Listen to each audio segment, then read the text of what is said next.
ప్రస్తుతం లైవ్‌లో తనుజ యొక్క గొప్ప మనసు మరోసారి బయటపడిందనే చెప్పాలి. ఇక ఇందులో భాగంగా తనుజ అలాగే డెమన్ పవన్ వీళ్ళిద్దరూ కూర్చున్నారు. అయితే వీళ్ళిద్దరు కూర్చున్న సమయంలో తనుజ చికెన్ రోల్ అయితే గనక తింటూ ఎంజాయ్ చేస్తూ డెమన్ పవన్‌తో ఇలా మాట్లాడుతుంది.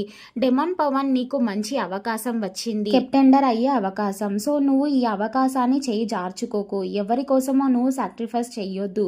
నీ గేమ్ కోసం నువ్వు ఆడు అంటూ తనుజ అయితే గనక మంచి బూస్టప్ ఇచ్చే మాటలు చెప్తుంది డెమ్మన్కి.